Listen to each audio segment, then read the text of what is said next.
Hey everybody, welcome to Your Music Sucks. I'm Brian Beaudoin. That's my good friend Craig Gass. You might have heard him on Howard Stern, Family Guy, and we are hot off last week's episode. We had Mark from OAR here. It was a good time. Craig, thanks for bringing your friend on and making me break down a song to his face. Not only that, but confessing to him that you pretended in high school to be in a band, a famous band that you're not in. And you told him to his face, it happens to be a band that they are touring with. And this summer, he invited us to hang out with him so that you can confess to that band yourself I'll that confess you my sins and I'll even sing the goddamn songs.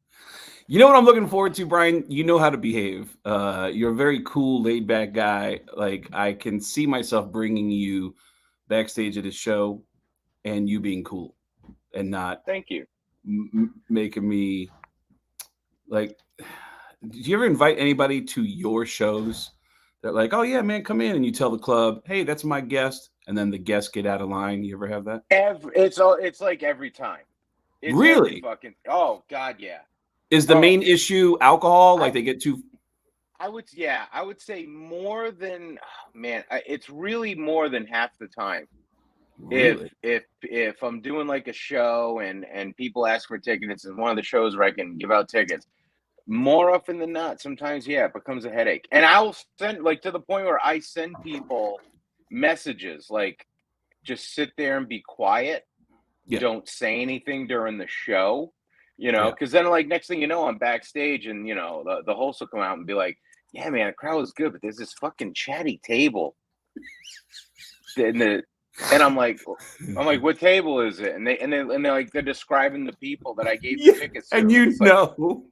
it's like it's like I knew. There's been times this is the greatest. Like a few years ago, when comics at Mohegan Sun opened up, Comics Roadhouse, the manager comes back and he's like, "Brian, I just want to tell you I love you." And I said, "Well, I love you too, Dan." He goes, "Yeah. Now, can you just text your aunt and tell her to shut the fuck up?" That's amazing. That's amazing. Yeah, I it's usually when musician friends come to a show, they don't know that you're supposed to be quiet because they're used to being at rock concerts, performing in rock shows where it's really loud. I remember at Stand Up New York, my buddy Shavo came out to a show and there was a girl that just announced in the audience that she was a porn star. Like the Todd Berry was on stage, and Todd Berry goes, "Hey, so what do you do for a living?" And the girl goes, "I'm a porn star." My friend Shavo, who plays in the band System of a Down, he goes, "Oh shit, I fucked her." In the middle of the crowd, and the girl was like, "Whoa!" And I came over, I was like, "Shh, Shavo, you got it." And he goes, "No, but it's true." It's like he didn't understand. It's like it doesn't matter if it. Like, you're not supposed to be just like yelling out shit in the middle of the show. And Todd Berry, I will always remember, said, yeah, so your rock star friends are really not cool. So really appreciate you bringing him." Like he was really upset, and I felt bad, man. I felt really bad. But man, Yeah, yeah, yeah. when I bring It's a people to reflection concerts, on you. it is. And dude, when you bring a friend backstage to a show and your friend loses their shit, um, it it can affect you're going to a show again because like, oh, remember last time we brought Craig and that guy like uh, ran up to our singer and started crying. There is a comedian I know who I couldn't believe I brought him backstage to. This is a long time ago. This is gonna be like close to 20 years ago.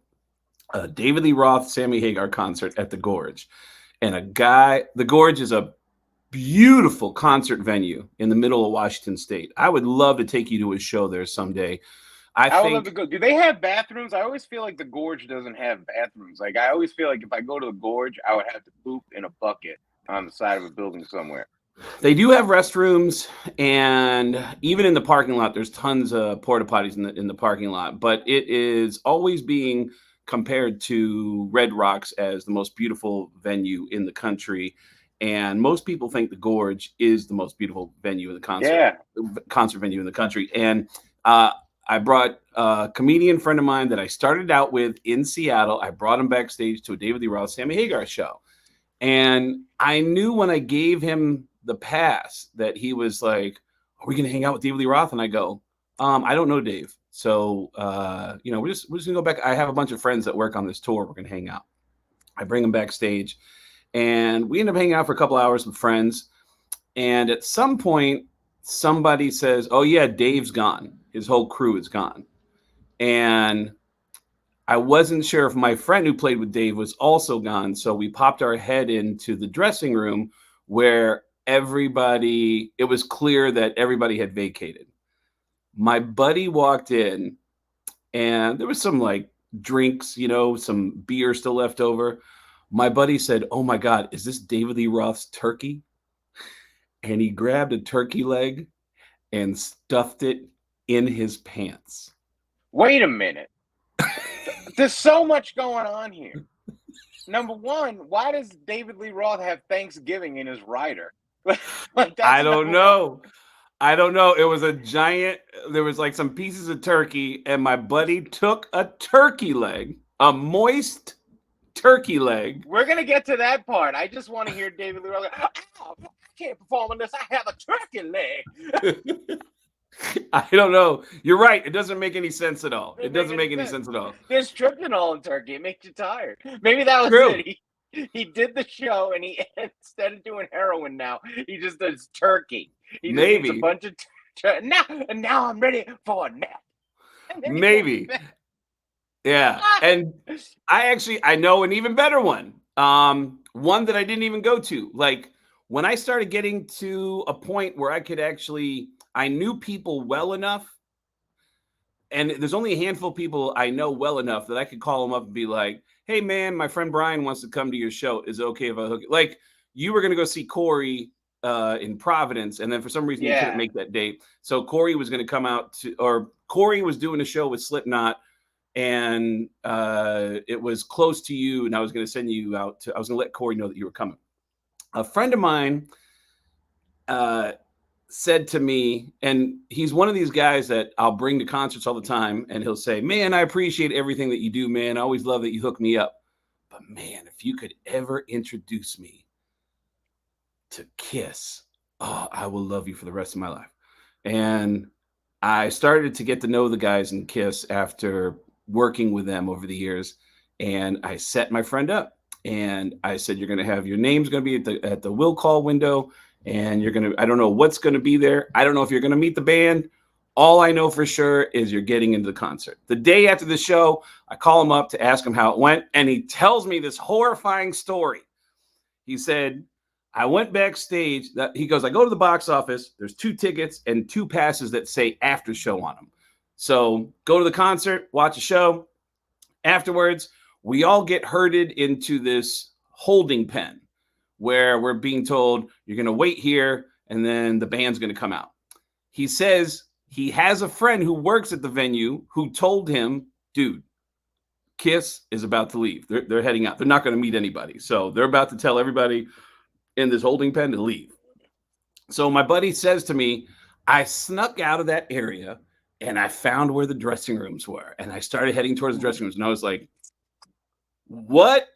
And he says that he sees Gene Simmons standing in front of the dressing room door talking to somebody. This is a moment that this grown man has waited for his entire life. Kiss is the first band he ever fell in love with. He's got the album that was the first album he ever purchased. And he's walking up to Gene Simmons and he says, "Gene, hey, I'm friends with Craig Gass." First mistake. Oh, God. Gene hates you. He does hate me. By the way, I have to point out something to Brian. This is why Brian is a fucking genius. This is like unrelated, but I called Brian up a couple months ago and I told him that I was in Las Vegas. I was staying at the Rio, and I got a text from somebody who works for Kiss who said, "Hey man, I saw you at the Rio. I'm at the Rio right now. There's a Kiss mini golf downstairs and Gene Simmons is here. He'd like to hang out with you." I told Brian about that and how I didn't respond to the text. And Brian said, "Why didn't you respond?" And I said, "Oh man, I'm afraid of Gene. Like, I feel like one of these days he's really going to let me have it. He's going to try to beat me up." And Brian said to me, and you haven't called him back yet? Are you crazy? If Gene Simmons beat you up at Kiss Mini Golf, don't you know how great that story would be? And I was like, you're right. You know what? I'm going downstairs. And I hung up the phone with you and I went right down to take my beating. But he was nice to me. Anyways, my buddy walks up to Gene Simmons and says, hey, can you sign this for me? Gene Simmons is in the middle of a conversation and he goes, yeah. And he grabs the Sharpie. The ink won't come out of the Sharpie. And he goes, I'm sorry. It doesn't work. And then he starts walking away. My friend freaks the fuck out. He's like, the fuck, man? Like, he's been waiting his whole life for this. He starts shaking the Sharpie and he's trying to get the ink to come out. Then he takes out a lighter and he starts lighting the end of the Sharpie so you can draw the ink out. He gets the ink to come out. Gene is all the way down the hall. He's about to get into a van. My friend chased him and said, Gene. And then he gets up to him and goes, hey, sorry, I got the ink to come out. And he hands him the album and Gene stares at him, takes the album, grabs the Sharpie, circles his face on the cover of the album, hands it back and says, now let's not say anything else that's going to embarrass us, okay? And he gets in the van and he takes off. And my buddy tells me that whole fucked up story and then adds, yeah, that Gene's a tough sell. And I was like, tough sell? He called you, he fucking gave you the brown helmet in front of everybody and you're calling him a tough sell? Like, dude, you hounded him at his dressing room. You chased him to a van. Yeah, that's when you and I go to see OAR and Dispatch, I know we're going to have a great time. And I know that you are chill and you know how to hang out and have fun. Yeah, it's going to be a great time. You're going to see me in my element, Craig. Usually you see me in your element, right? We went to Guns N' Roses. Right. Oh, yeah. Done those other fucking shit. But this is it. This is it. This is going to be Brian in pajama pants jamming out. I'm looking forward to it, man. And we have a lot to get to, but Your Music Sucks is me and Brian. We're best friends. We love each other. The only thing we don't see eye to eye on is music. And once a week, we send each other one of our favorite songs. If you're enjoying any of this, please like, subscribe, follow, and you know where to get our stuff. This week, I sent you an Ozzy Osbourne song, and you sent me a Redman song. Do you want to go first? You want me to go first, Brian? I'll go first. All right. I'll go first. You sent me a song called No More Tears by Ozzy Osbourne. I gotta say, I really like the bass beat. I like the bass. I like the build up. I like the song. I like the music. Can I ask you a question, Head? Yeah. I feel like this is a really popular song. Have you heard the song before? Well, this is the thing. One of the things I've put in my notes is this is a song that I've heard 100 times, but I've only listened to like once. And that's like I've never like sat down and listened to No More Tears by Ozzy Osbourne. Right. Like if I hear it, it's generally in the background of some bar that I'm at. Right. You know? Okay. Like I'm not actively seeking out Ozzy Osbourne. But you liked it. You like the bass. I love the bass line. I like the bass. I like the bass. I like the music. I wish I could picture it in my head right now. I fucking can't. The words were a little slow. You know, it was a little like slow going with the words. But I liked it. I liked the song. The music was great. I didn't like the symphony part. In the middle, there's like a symphony part. It turned into a symphony. I didn't like that. I felt like it was too much too fast, you know? Really? It went from this thing, like, because when I listen to a song, I get in the rhythm of the song. And then when it drops down to a completely different thing. And so it just took me a second to get back into it. Wow. But as much as I hated the symphony part, they have like this guitar solo jam after that. And I really got into that. I loved it. So musically, I love it. Message, you know, to me, it just came off as somebody just in a dark part in their life. And either they're overcoming it and there's no more tears, or they're just there and there's no more tears left and you're just sucked into this fucking life. I believe the song is about a hooker named Tracy. And why? Wait a minute. Number one, why is it about a hooker? Number two, why is her name Tracy? Because another day passes, the night closes in, the red light goes on. They say it's time to begin. She's a whore. She's a hooker. She's a hooker in the red light district. I see a Oh, man around the corner. wow. I see a man around the corner waiting. Can he see me? I close my eyes, wait to hear the sound of someone screaming. Here. Yeah. Wow. I never even thought about that. Yeah. So now why that is her it's name over, Tracy? I just thought it'd be a funny name to say.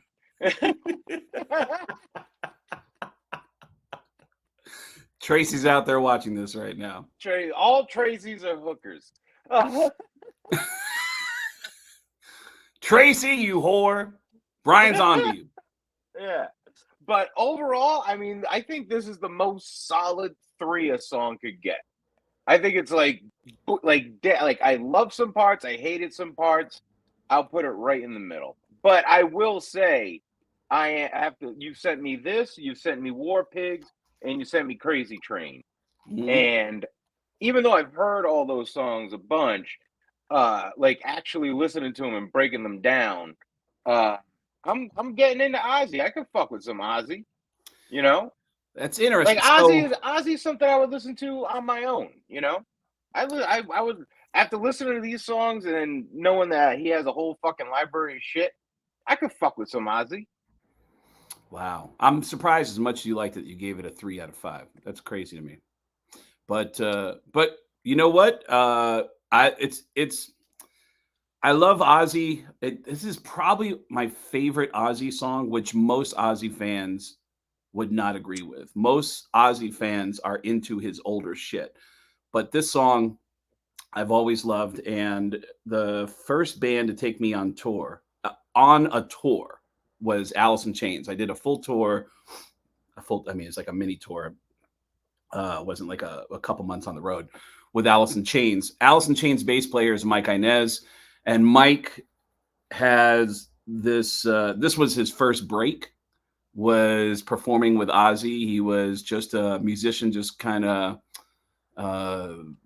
banging it out in the LA scene, and he got an audition to play with Ozzy and joins the band and is fucking around with that bass line. And they end up making a song around that bass line. And that song not only makes the album, it becomes the name of the album, No More Tears, and then becomes the name of the tour, the No More Tours tour. And yeah, it was crazy. Like, he just came out like a rocket ship. He went from total obscurity to are you laughing at the No More Tours tour? Yeah, I was saying like that's something Kiss would do like 3 or 4 times. Yeah. A lot of bands have done tours part 5. Yeah. Ozzy announced it was his last tour back in the mid-90s, and I saw that show in Mesa, Arizona with not Suicidal Tendencies. It was like a what was the name of that band? It was like some of the guys in Suicidal Tendencies had like a group that was like a funky group. I'm gonna know the name as soon as I get done with this. But anyways, you sent me a Redman song called was Redman Can't Wait. And I don't know much about Redman. Redman was one of the guys in Wu-Tang Clan, right? No, he's not in Wu-Tang Clan. Oh, no shit. How did I think he was in Wow. They're friends. They're really good friends. Okay, but Redman was Method Man in Wu-Tang Clan? Method Man is in Wu-Tang Clan. And Redman and Method Man are like best friends. Yeah, they're like the tightest. Okay. So Redman. I've never heard this song before. Can't Wait, but I was surprised at how much I liked it. I liked it so much that the dumb fucking lyrics didn't even bother me. And when I say dumb, they're not dumb in terms of not making sense. It's just how many shout outs can you do? The whole song is just a bunch of shout outs. Like you feel like he's trying to get to the song, but he's just still stuck in the shout outs. It starts out with Jersey in the fucking hit house for your mid-mouth. And I was like, mid-mouth? Is that mouth for your mouth? In the house for your mouth? Like, all right, whatever. I'm loving the song, so I don't care. But the lyrics are like, You couldn't beat me if you ran with 21 Jump Street or 90210. Fuck it, yo. Like, how does that make sense? In the movies, oh, by the way, there's a lot of N-words in this song. And we agreed that Nachos, for yeah. a lot of nachos, we say nachos when we can't say the N-word. In the movies, I'm the nacho puffin Buddha in the back row. I believe that, Redman. I was milk like two tits. What the fuck does that mean? I was milk like two tits. Now I'm trying to butter. find it. Now I'm butter like blue bonnet. Now who got the funk? We got the funk. And I'm like, I was built like two tits, but now I'm butter like blue bonnet. dude, Now, who got the the lyrics funk? on Genius says milk like two tits. The Google lyrics say built like two tits. Either way, it's fucking hilarious. No matter. Either way, no it's matter obnoxious. What it The lyrics are obnoxious, but you know what? I realize that through you, when you tell me about my favorite songs, that lyrics can be stupid, but if it's a good groove, who gives a shit? So on a scale of 1 to 5, I give this song a solid 3.5. And the lyrics didn't even bother me. You know what? I'd give it a 4. I'm going to give it a 4 because I just love the vibe of the song. The vibe of the song is just great. But the lyrics are hilariously stupid. My favorite part of the song is when he goes switching up speed like Bruce Lee riding a Fuji in a movie. And then at the end of the song, he goes, yo, I said switching up like Bruce Lee riding a Fuji in a movie. And then he goes, now, if you don't get it, laugh now, and then you figure it out later. You could Google that. I can't find anything about Bruce Lee riding a Fuji in a movie. I can't find anything of the significance of that. Well, I didn't even catch that. I like how he just says it at the end, like you're on stage and you say something, you're like, wait a minute, did I just say X, Y, and Z? It's like he did it in this fucking song. It's beautiful. I love it. And I like any hip-hop song that has food references in it. I really do. Well, where do people find you, Brian? You can find me at IllinoisCockburn.com. IllinoisCockburn.com, exactly as it sounds. You can find all my dates at getgas.com, getgas with 2 S's.com. And on next week's episode, we're going to be announcing a few cities that Brian and I are going to be at together, along with a whole bunch of tour dates going throughout the rest of the year for a Where Have You Been tour. And Brian and I are going to be performing some of those shows together and taping Your Music Sucks live. So, Brian, I love you. Your music didn't suck this week. And we'll see you next week. Thanks, Brian. Your music sucks.